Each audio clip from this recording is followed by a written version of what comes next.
Este martes 27 de septiembre del año 2022.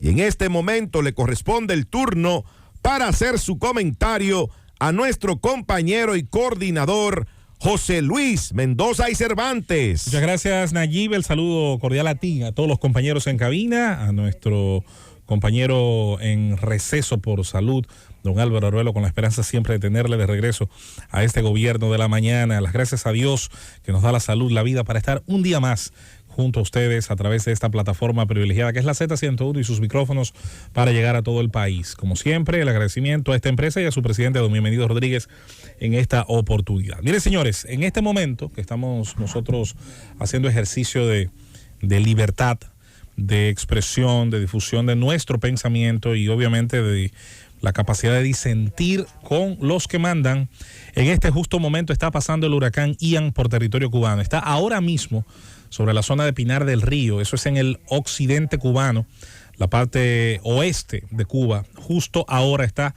en territorio de la Perla de las Antillas. Ya surgen los videos. Ya más temprano, el campo nuboso, bastante amplio, un huracán que entró con categoría 3 a la isla, había provocado muy fuertes lluvias e inundaciones en diversas áreas de la Isla de la Juventud, que es de las islas adyacentes a Cuba la más grande, y había provocado pues también importantes inundaciones en municipios de la isla. Como toda sociedad militarizada, Cuba, que vive bajo una dictadura desde hace más de medio siglo, las dictaduras, dentro de sus lo que mucha gente entiende que es bueno, dentro de lo que yo entiendo que es regular dentro de un país militarizado, es el orden, porque hasta los cementerios tienen orden. El problema está en que nadie quiere vivir dentro de una tumba. La gran ventaja de este tipo de regímenes es la capacidad de respuesta muchas veces ante estas situaciones. Hay quienes han alabado, y eso no está mal, el hecho de que pueda, ante circunstancias similares a esta, tener un mayor grado de organización, un orden más vertical, una respuesta que generalmente es muchísimo más coercitiva y que suele obedecer la población, aunque los tiempos que vivimos y donde el aparato celular poco a poco, de manera lenta, pero también masificada cada vez más en la isla, pues ha ido permitiendo ver fisuras en ese sistema que mucha gente aquí creía y eternizaba la fantasía de que era un sistema monolítico y en un orden que nadie pues se atrevía ni a desafiar ni a desobedecer, y donde aparentemente no habían errores. La última década y media, sobre todo a medida que el acceso a internet fue saliendo de los lobbies de los hoteles, fue demostrando que no es así, que hay errores humanos, que hay ciertamente graves falencias, sobre todo materiales y de tecnología.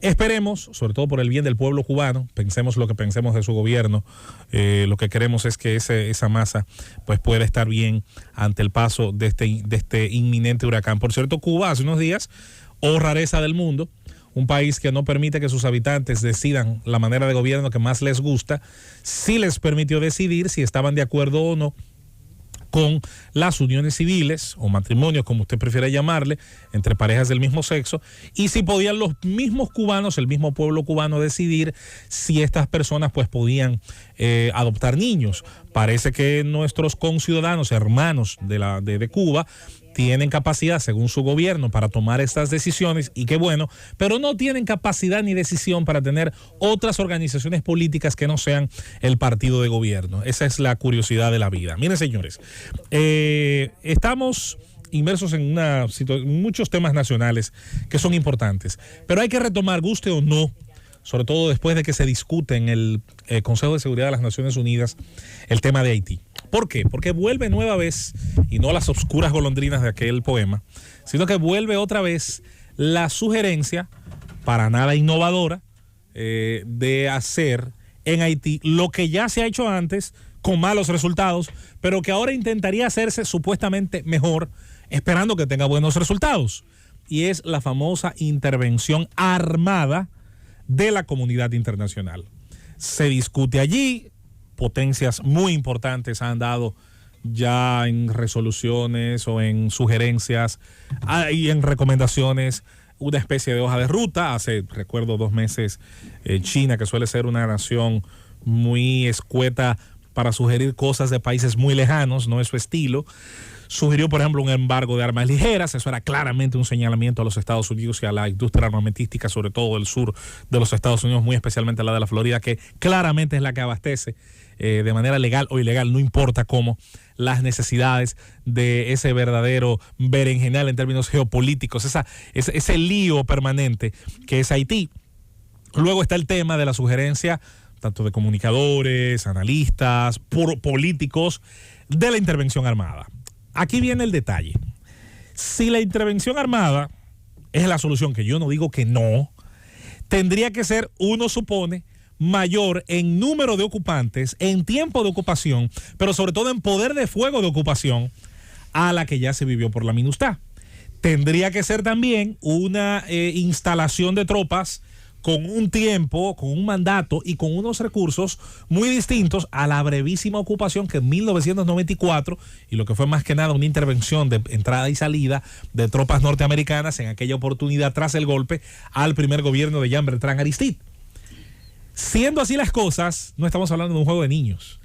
Si ya la MINUSTAH fue un paso, digamos, que englobó parte de la geopolítica regional y donde Brasil, que en ese momento estaba creciendo como potencia regional y que formó parte en un momento dado de las 8 economías más grandes del mundo, fue el país que más tropas colocó, y vinieron tropas uruguayas y vinieron tropas de distintos mandatos de la OEA y de distintas, hubo cascos azules de la ONU, en lo que parecía ser lo idóneo, en lo que parecía ir llevando por lo menos una fuerza de ley que todos respetaran. Su resultado fue un fracaso. Primero, su número no era suficiente. Segundo, no tenía la capacidad, precisamente por un tema del número de tropas, ni siquiera del poder de fuego, de imponer un verdadero monopolio de la violencia en un país de más de 20.000 kilómetros cuadrados. Es elemental. Es tan sencillo como eso. ¿Por qué la ocupación, por ejemplo? Y esto no idealiza la ocupación norteamericana de Irak, no la estamos idealizando. Ayer decíamos en nuestro comentario, como un aporte o como una sugerencia al debate político o de cualquier tipo en el país, lo que explica una cosa no necesariamente lo justifica. Lo que explica una situación no necesariamente está intentando hacerlo justo, sino contextualizarlo. ¿Por qué una intervención, por ejemplo, norteamericana como las dos que hemos sufrido en nuestra historia o la que hubo en Irak, puede, digamos, tener una hoja de ruta, colocar un gobierno, llamar elecciones, hacer intervenciones infraestructurales que generan un antes y después? Un antes y después pasó en Panamá, ocurrió en Nicaragua, ocurrió en diversas partes, en Granada, ocurrió en diversas partes de nuestro mundo, en nuestro hemisferio. ¿Por qué no puede pasar lo mismo en Haití? Se preguntará mucha gente. Aquí viene el detalle, aquí viene la parte amarga del trago. Señores, el cambio que ha ido dando la sociedad mundial, global y a nivel local, incluso en ese país o en otros países que tienen ese potencial, siempre se cita el caso de Estados Unidos y de Francia, yo le voy a agregar el caso canadiense, es que son sociedades que cada día cuestionan más lo que se hace con sus impuestos y el resultado de cualquier tipo de intervención nacional, internacional, local, regional, en relación a cualquier tipo de políticas públicas. No hablo solamente de la militar. Francia, la potencia militar más importante de Europa Occidental, óigase bien, la más importante de Europa Occidental y posiblemente fuera de Estados Unidos y China, la industria bélica más importante del mundo fuera de los Estados Unidos.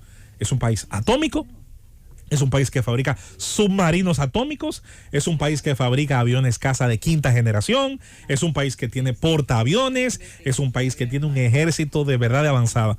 Hace menos de 6 meses cogió sus bártulos, como decía mi papá, su pantalón y medio, y se retiró del conflicto en el que participaba hace años en Mali, la famosa Operación Marval.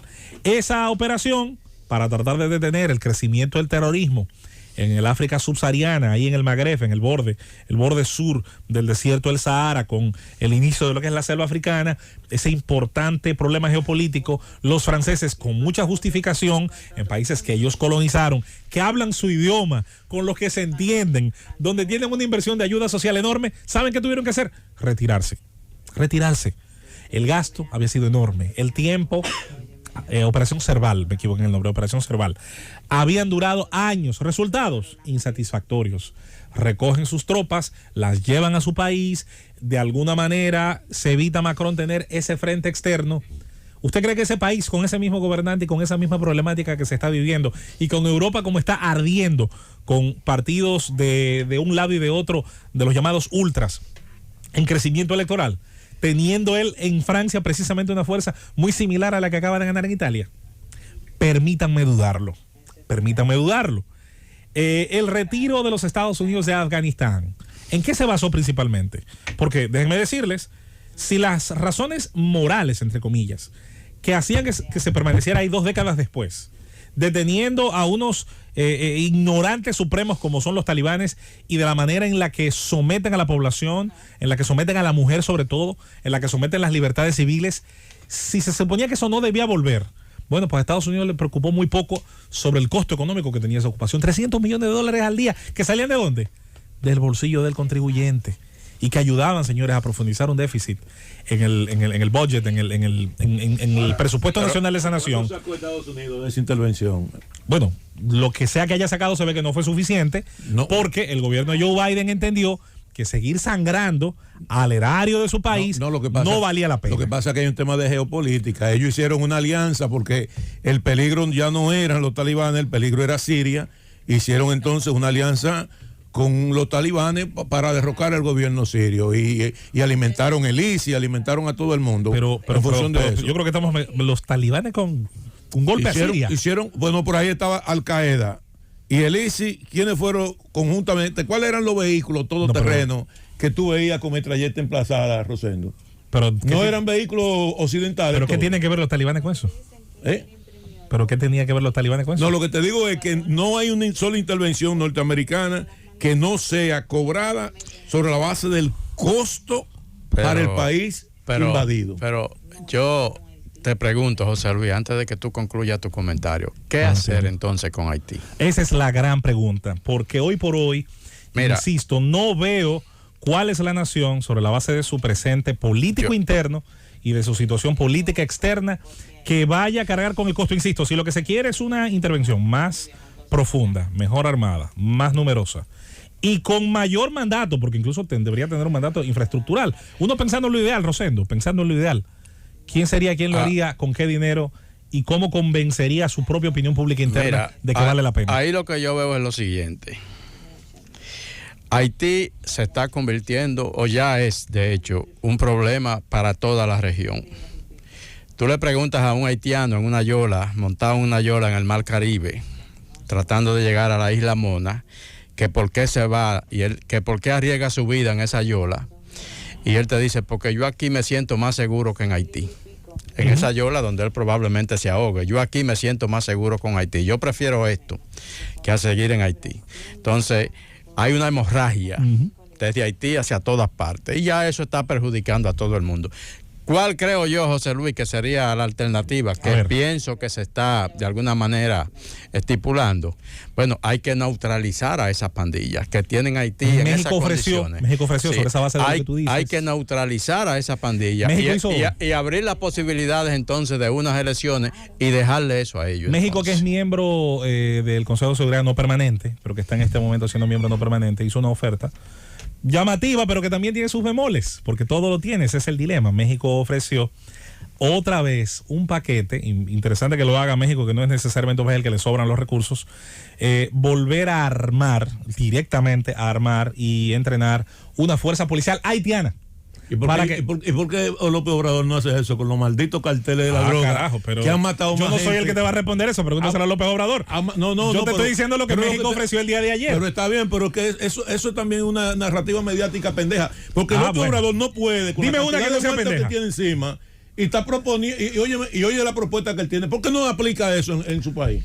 Bueno, en lo que se averigua el caso. La reacción de México tiene que ver precisamente con que a la frontera de México están llegando miles de haitianos todos los días.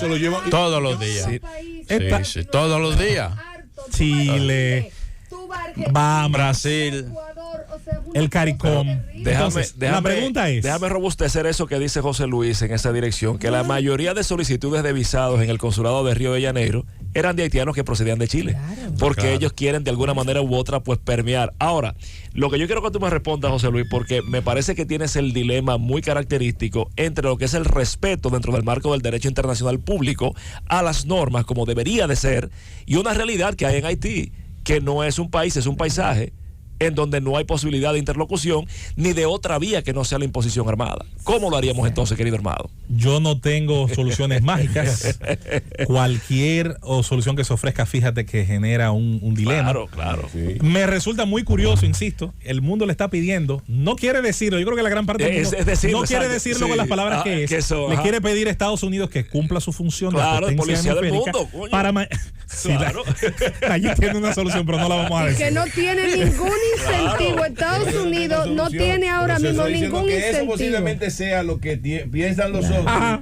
Esos países y no se atreven. Si Estados Unidos es quien te tutela toda la política exterior en Occidente y sobre todo en América Latina, porque tutela Haití entonces, también. ¿cómo convencer ahora al votante norteamericano, al de Biden, al de Santi, eso es lo que hay, hermano, de que sus impuestos van a financiar ese hoyo sin fondo? Miren, esta es la situación. Lo que toca, hermano. Cualquier solución que se quiera buscar en Haití comienza por neutralizar el poder de las pandillas. Claro, y eso es armas, eso es armado. Como decía un ex compañero de neutralizarlo quiere decir neutralizar. Claro. Como decía un ex compañero de nosotros en esta Z101 que tenía una tremenda voz ombligofónica. ¿Y quién le pone el cascabel al gato? Llévatelo, mundo. El gobierno.